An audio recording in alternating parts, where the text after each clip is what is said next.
Welcome to Candlelight Mysteries, a place where shadows whisper secrets and every flicker of the flame hides a tale untold. Tonight, beneath the glow of a single candle, we will journey into a story filled with suspense, secrets, and timeless intrigue. Before we begin, I'd love to know a little about you. Where are you listening from and what drew you to the world of mysteries? Share your thoughts in the comments below, and let's build a circle of mystery lovers together. If you enjoy tonight's tale, don't forget to subscribe and join our growing Candlelight Mysteries family. Here, every flame carries a story, waiting just for you. Now let us step quietly into the darkness and begin. Chapter 1, Prologue, Fog, Silence. And a figure by the reeds, the sea fog came in with a tactful, almost apologetic step, as though it feared to trespass upon the dignity of Windmere Hall. It feathered the clipped yews and gentled the ironwork of the gates. It pressed its cool brow to the rain-beaded panes and drew the lamplight outward into a pale haze that hovered like breath.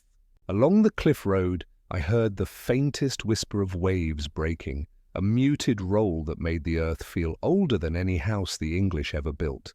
It was a night for quiet thoughts, or for none at all.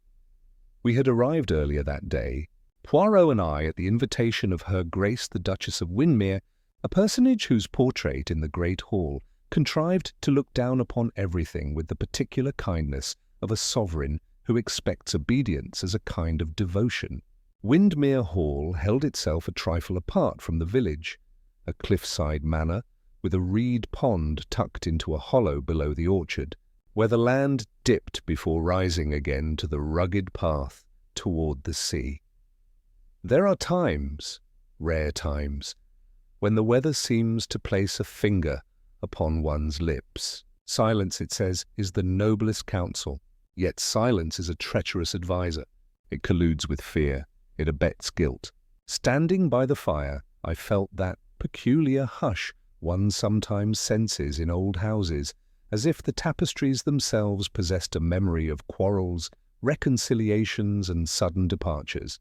Poirot, replenishing his tisane with the fastidious ceremony of a priest, smiled without mirth. The English fog, Hastings, how polite it is, n'est-ce pas? It comes, it settles, it asks one's pardon for existing, but always, always, it conceals. And outside, beyond the terrace, a figure paused by the reed pond, just a darker shadow in the soft pall of the fog. I could not swear to it. A breath, a hush, a faint scuff on gravel and the distant clank of a buoy bell from the sea path, and then nothing. The fire sank, the clock noted the hour. We turned in. In the morning, Cornwall would wake to a rumour that began as a ripple on the pond and widened upon every tongue. By nightfall, the fog would be spoken of as a veil, the sea as a conspirator, and the reeds as witnesses. We built our comfort upon the hearth. Outside, the world arranged its evidence. Footsteps on gravel. Chapter 2, Discovery, a cry on the cliff road. It was Mrs. Pengelly, the postmistress's sister, who found the body. She had set out early from the village with a basket of eggs and the untroubled belief that rain on a Saturday boded good fortune if one kept to the hedge and did not look too much at the sea. The fog, good Christian that it was, parted for her bonnet and settled again. At the turn by the orchard wall where the path bends toward the long terrace, the reeds hissed a little in the breeze. And then Mrs. Pengelly saw, with the quick indignation of the innocent, a pale hand upon the pond's edge, fingers curled as if trying to count the rain. Her cry, sharp, disbelieving, brought old Morver the gardener, a fisherman's son who had never quite left the sea, in his speech or in the way he tied his bootlaces. Between them they fetched help from the kitchen, and by the time Poirot and I came down the terrace steps, a small circle of servants had formed at the water's rim, their faces unreadable in that British way that hides both horror and opinion. Her Grace lay partly upon the muddy verge.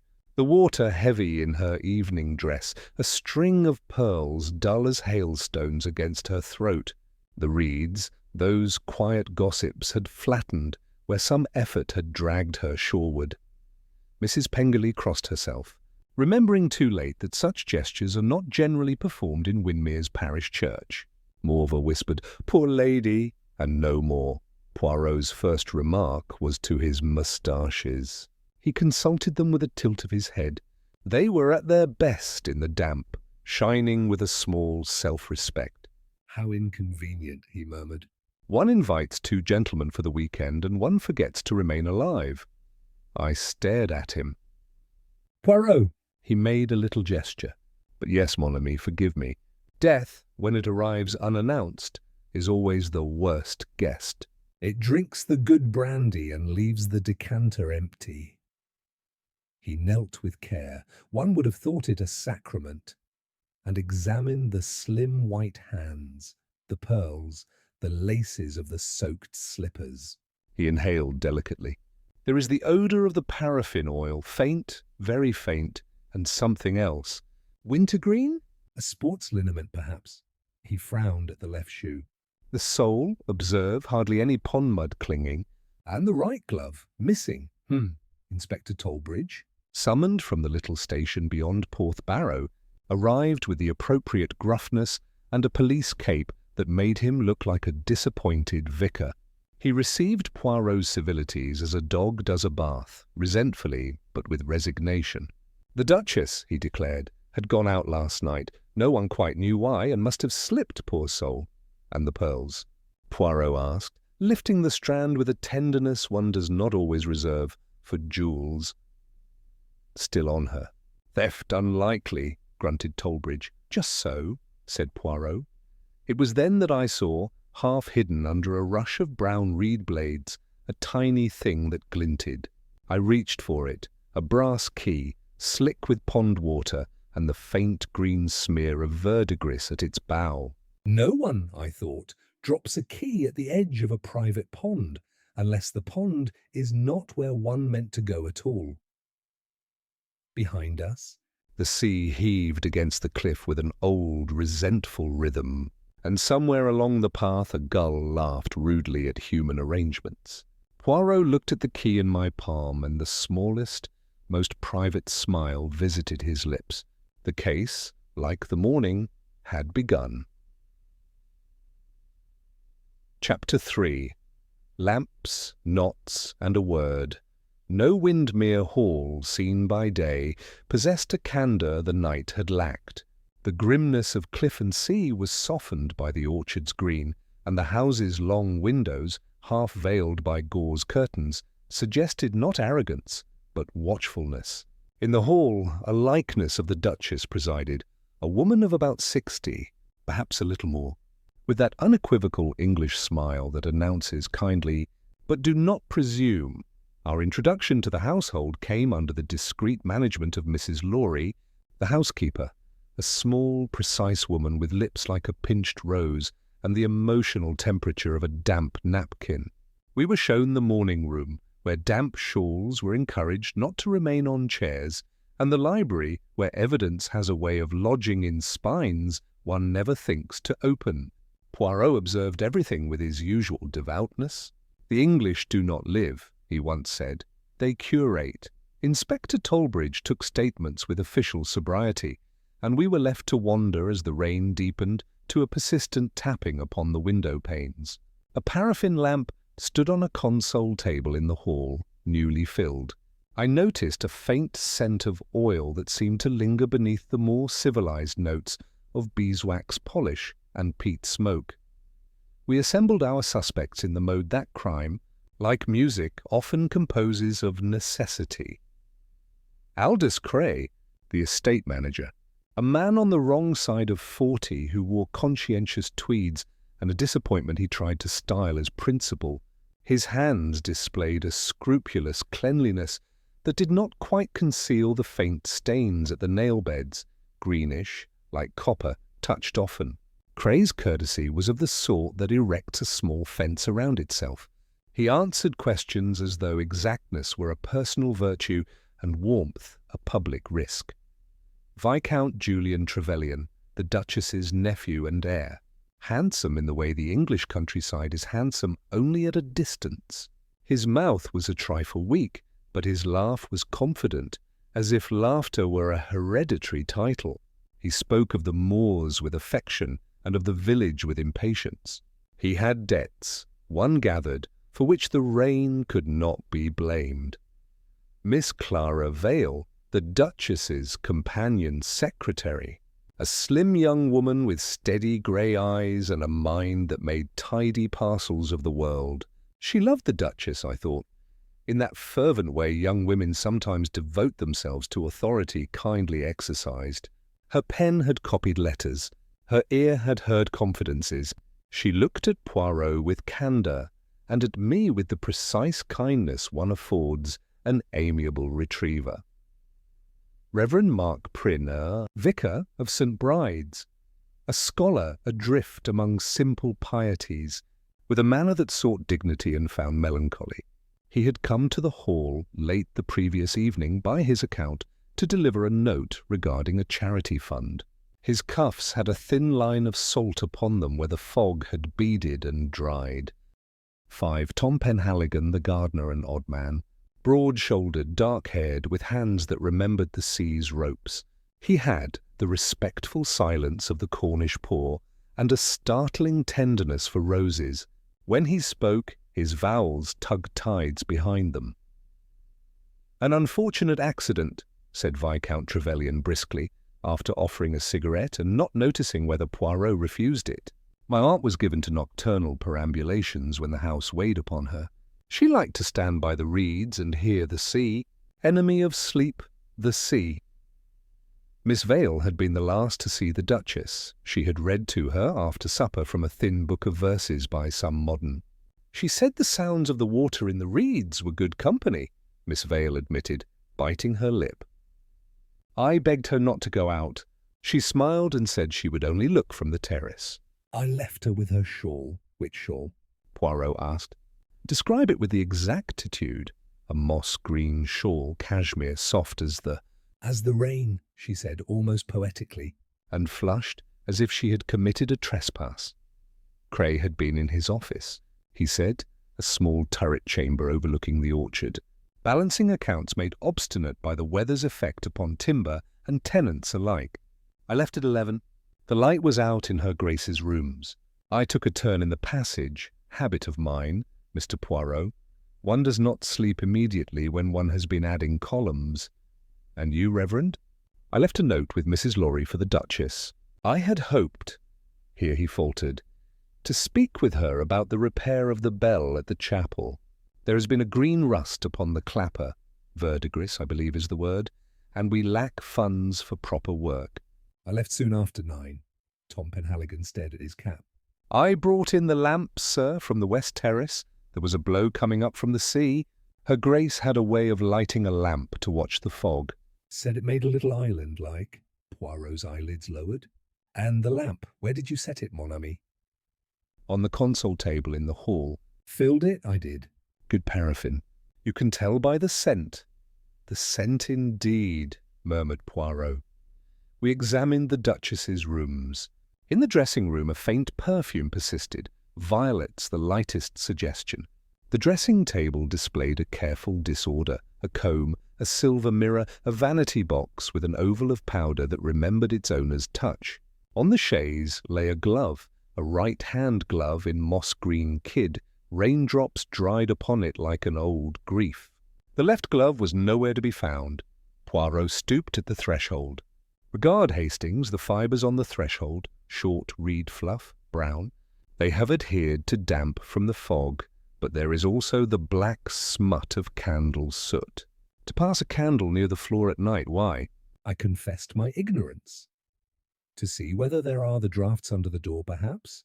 Or to observe the small footmarks invisible at the level of the gentleman's eye," he said, smiling. "Humility is always the best instrument." We proceeded to the reed pond. Inspector Tolbridge had posted a constable to deter village curiosity. The water lapped with its own indifferent patience. Poirot asked Tom Penhaligon to show where he had tied the small skiff used to skim the pond for weed. Tom's knot held the rope with an almost affectionate assurance. "Ah," said Poirot, brightening. "It is the bowline, Civray." The turn, the bite, the tuck, done with a right-hander's confidence. But here— he moved to the other post where a second rope had once been tied. "There is the mark of a knot done otherwise, the turn reversed, the tail on the wrong side. A left-handed man tied here last night, hastily and not by long practice." "Anyone can tie a knot wrong," Tollbridge objected. "Mais oui," Poirot agreed. "But those who have handled the rope since the cradle tie the wrong knot in the right way. Those who imitate, how shall I say? They write a word they do not understand." We returned to the terrace. The rain fretted at the stone. From the direction of the chapel there came, once, the ring of metal, hollow and small, like the sound of a key struck against bronze. Poirot paused, his head cocked. "Hastings, the little key you found. Keep it safe, if you please. It smells of the sea's illness, the verdigris." That afternoon, while Tollbridge made his arrangements for an inquest, Poirot conducted his own soft interrogations. He touched no heart without asking permission, yet somehow he understood all that hearts prefer not to admit. From Mrs. Lorry, he learned that the Duchess had been troubled of late. A letter from London had followed another. The bank was named, and then not named again. Her Grace had spoken of economies, which is the code by which the English nobility breaks the news that the servants must count the coal. From Miss Vale, with difficulty, he gleaned the confession that the Duchess had intended a private appointment with Mr. Cray the previous evening, something about figures that did not match. From the Reverend Prynne, hesitantly, he heard of a whispered dispute with Viscount Trevelyan concerning certain advances, financial, not otherwise, made to the heir, who had been misadvised, as youth so nobly is, by friends with horses, and from Tom Penhaligon. In a low voice remarkable for its steadiness, Poirot learned that a month ago a stranger had come by the cliff path at dusk, asking after the Duchess's habits as though kindness were a map. Tom had not liked the man's shoes, city leather that sulked in salt. Poirot traced three things with the patience of a parish beadle: a scent, a knot, a trace. The scent was paraffin, twined with wintergreen liniment. The knot was left-handed at the pond side, and the trace was verdigris, the sea's disease upon copper, found faintly at the bow of the little brass key I had recovered, and, later, along the inside hem of the moss-green shawl Miss Vale described, where a hand had pressed it close while metal touched cloth. Upon these three small notes, a greater music would be built. Chapter 4. Rumours, ledgers, and the bell that did not toll news breeds faster than crops in a coastal village.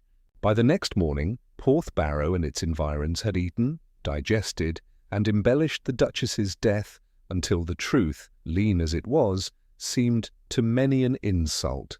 She had wandered, she had argued, she had fallen in despair, or slipped in prayer. She had seen a figure in the fog and gone to meet it. She had written a letter, she had burned a letter. She had been heard in the chapel at midnight, singing a hymn that no longer appears in any respectable hymnal. "A rumour is an invention committee made, a democratic lie." Poirot listened, head bent. As the butcher told him, an aunt had observed a gentleman's hat abandoned near the bridal gate, and as the landlady of the Mariner's Rest confided that a woman ought never to wear pearls with velvet because it rouses envy in the parish. "Envy," Poirot murmured, "is the lettuce upon which gossip feeds." He did not smile. There was nothing ungentle in him where grief was concerned, but neither would he mistake noise for evidence. The second event came with the implacability of weather. In the small hours, a light was seen in the estate office turret. At dawn, smoke still clung to the stone, like guilt reluctant to be confessed. When we hurried up the narrow stair, the door stood blackened, and the room within had suffered a surgical cruelty.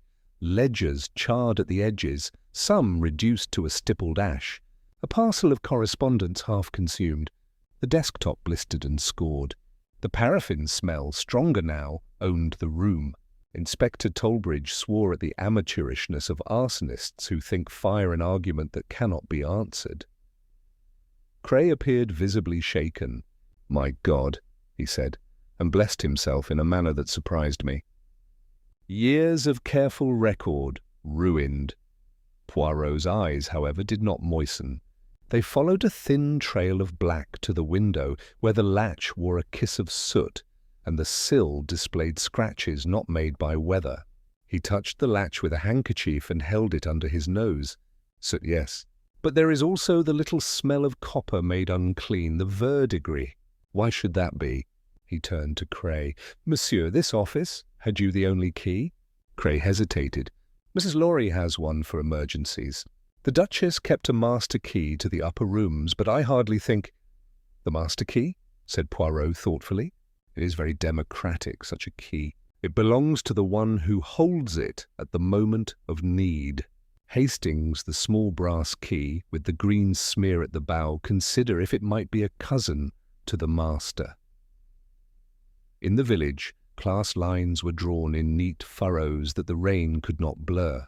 The fishermen looked sidewise at the hall, seeing in it the long ledger of rents and tithes written upon their childhoods. The shopkeepers envied and served. The gentry smiled and bought ham. In the tavern, I became aware that Viscount Trevelyan's debts were open country, and that Miss Vale's loyalty to the Duchess was praised in terms that contained a barb. "She keeps books and keeps herself," observed the landlady with that moral economy by which the innocent are taxed. We returned to the hall for luncheon, a solemn rite performed by Mrs. Laurie with the delicacy of a nurse assisting at an operation. Poirot ate little. He watched hands. He watched eyes. He watched the way one listens when one is not accused. "Mr. Cray," Poirot said at last, laying down his napkin, "you have the air of a man who suffers not only serious loss but grave anticipation." Cray coloured. "I served her Grace for 14 years, sir. The estate is not a mere diagram of pounds and shillings. It is a living skein, labourers' families, leases, crops. If some of the ledgers were examined without a knowledge of practicalities, misunderstandings might arise." "Misunderstandings," mused Poirot, "are often the nursemaids of catastrophe." Viscount Trevelyan laughed too loudly, and then apologized, as if his good manners had invented remorse. "If there's to be an inquest, let it be done. My aunt was a difficult woman, kind, certainly, but not immune to the theatrical. She liked a moonlit terrace." Miss Vale's fork paused upon her plate. "She liked the truth," she said, "so soft one might have mistaken it for a prayer." After luncheon, Poirot asked to see the chapel bell. It hung in a small arched belfry 200 yards from the hall, a modest bronze whose music, the Reverend explained, was loved by the village in a way polite people seldom love anything. Poirot's hand with the handkerchief explored the inner curve. It came away faintly stained green. "The clapper wears verdigris, Reverend. Recently disturbed. Someone has hidden something here." He reached delicately into the mouth of the bell, and from the shelf within he produced nothing. He sighed, shrugged, and tapped the rim with his knuckle. The bell answered with a small, chiding tone. "Hidden, then removed," he said at last. "Cray has the ladders for the belfry, Mr. Poirot," Reverend Prynne offered haltingly. "He keeps the tools in a shed by the orchard." "And the left glove of moss-green kid," Poirot continued softly, "is still absent." In the late afternoon, a letter arrived from the bank in Truro, addressed to Her Grace and forwarded by habit rather than mind. Poirot, with Tollbridge's assent, opened it. The contents were brief and stern, a request for Her Grace to attend to irregularities in the estate accounts and to approve the transfer of certain investments that had been altered. Without proper instruction, Vale folded her hands so tightly that the knuckles showed white. "She intended to set matters right," she whispered. "She told me yesterday. I will look at everything quietly, and I will not be made a fool of by any man." That evening, as rain performed its slow music on the panes, the house received a visitor who did not enter, a shadow at the gate that withdrew. Tom Penhaligon, returning from the Mariner's Rest with bread under his arm, said he had seen a man pausing by the chapel path, smoking a thin cigarette that threw a spiteful little star against the fog. "City coat," said Tom. "Hat like a town cove wears to look clever." Did not fancy him. Poirot's thoughts, always exact, seemed to soften and deepen like a tide.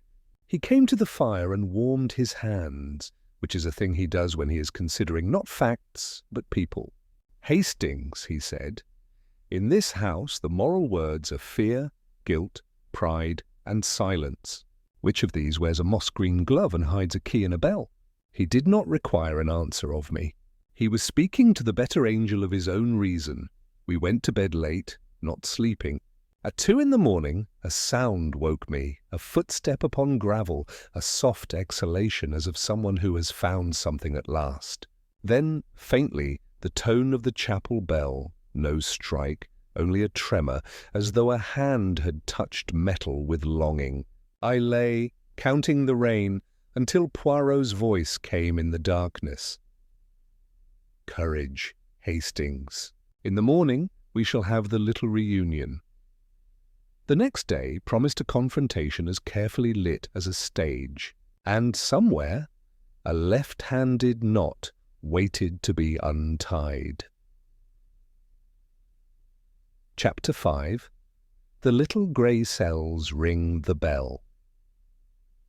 The great hall of Windmere was the proper theatre for truth. Portraits watching, curtains faintly breathing, a long table upon which Mrs. Lorry, with a moral sense of symmetry, had arranged chairs as if sin might be placed at precise intervals. Inspector Tollbridge stood at the mantel, a dogged magistrate in spirit, and announced the regulations he deemed appropriate. Poirot only bowed, folded his hands, and examined his audience with a tenderness that, to the guilty, must have felt like an accusation. "Mesdames." "Monsieur," he began, "it is my custom to make the little demonstration, the coup de théâtre. It is not vanity, no. It is merely that one must, at the end, put each object in its proper drawer. We were assembled, Aldous Cray, pale, eyes bruised by a night that had not refreshed, Viscount Trevelyan, nervous in a very expensive way, Miss Clara Vale, composed in that silence which is a woman's sovereign defence, Reverend Prynne, more solemn than God requires, Tom Penhaligon, hat in hand, the sea quietly present in him.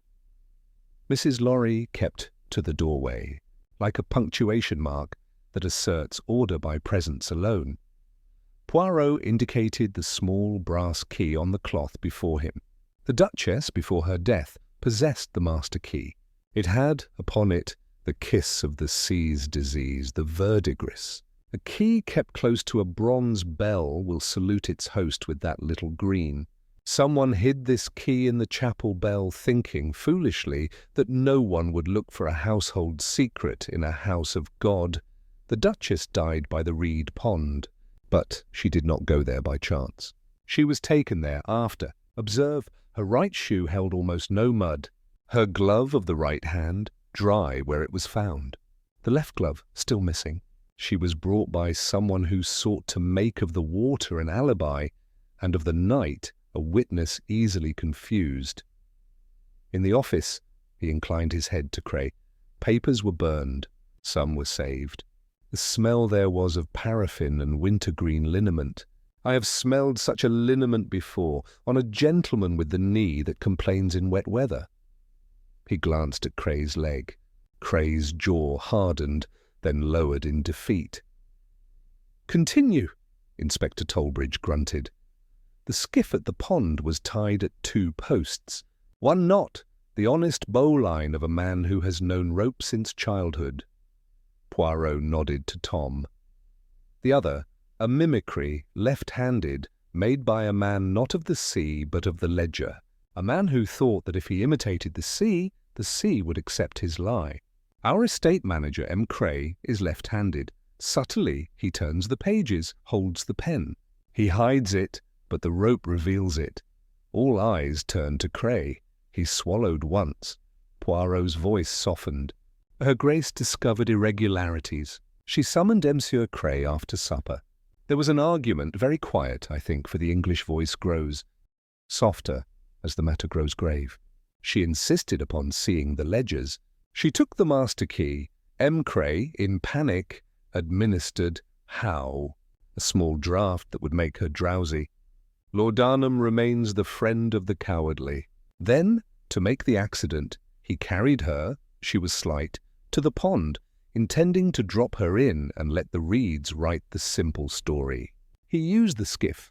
He tied it awkwardly. He had filled a lamp earlier, Tom's lamp, good paraffin to have the light ready. He wore a sports liniment, wintergreen, to comfort the knee he ruined falling from a pony as a boy. The sense married and remained to betray him. Cray made a sound low in the throat that was almost a prayer. I did not mean, I only thought to give myself a day, to settle the accounts, to put it right, to borrow from next week what you had stolen from last year, Poirot finished, gently. Fear makes the thief clumsy, pride makes him blind, and silence, silence, gives him the confidence of a fool. Viscount Trevelyan rose half out of his chair.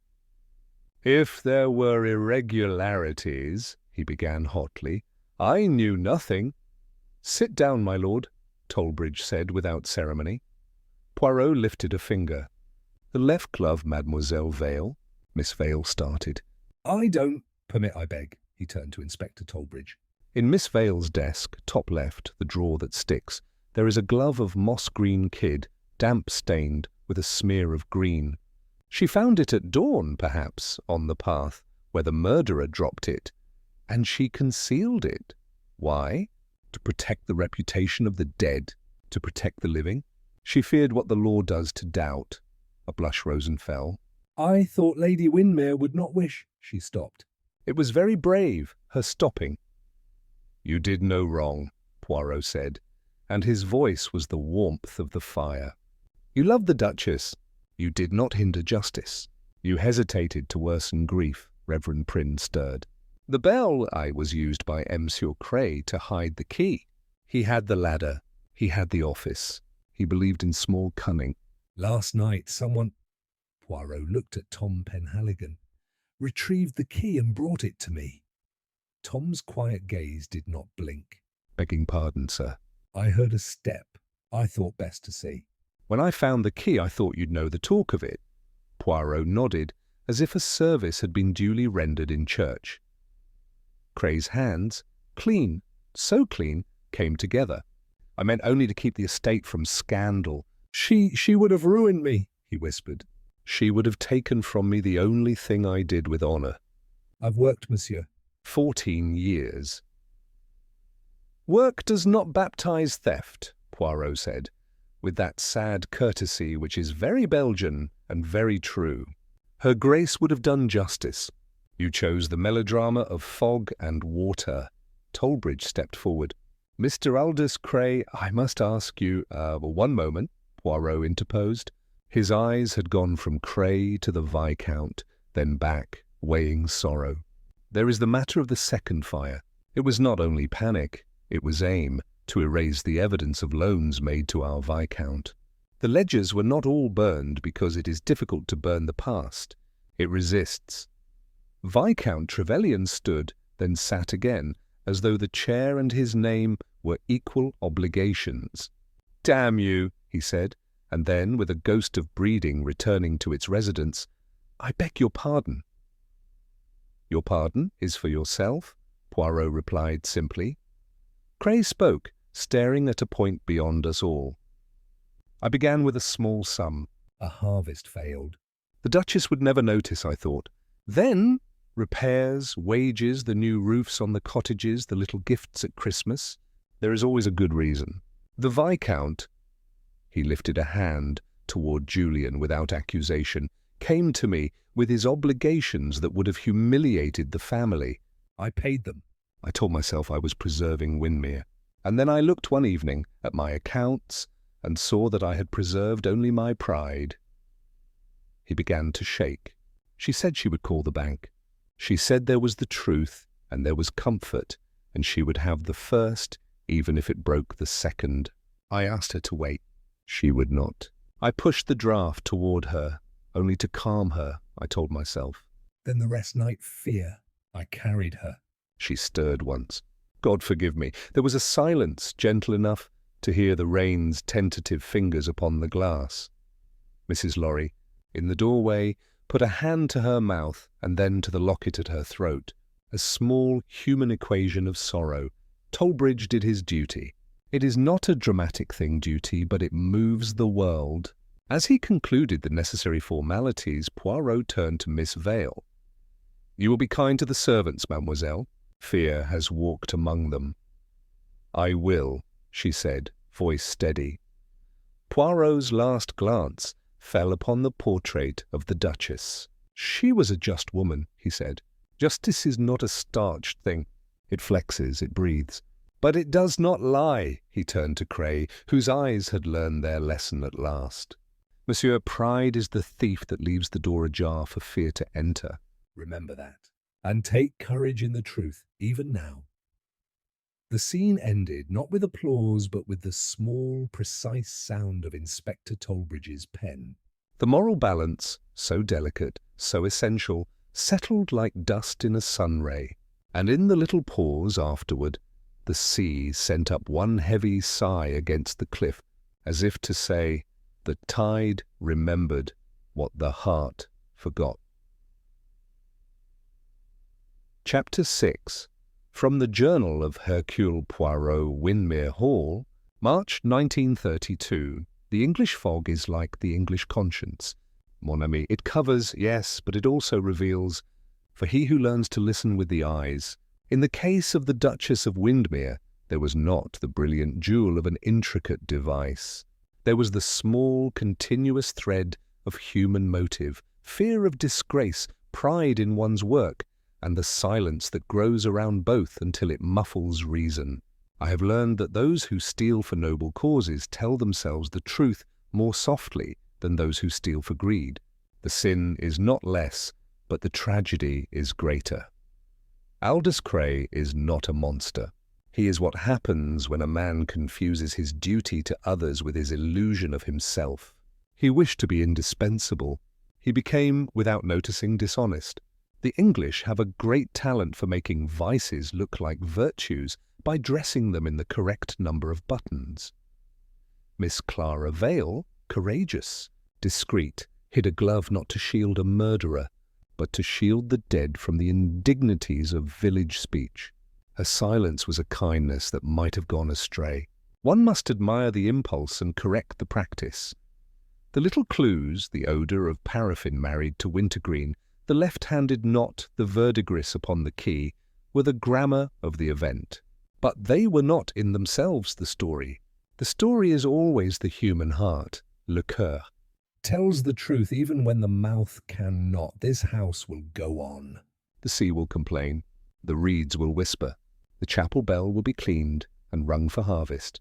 The Viscount will learn or he will not. It is not for me to manage the English aristocracy, c'est impossible.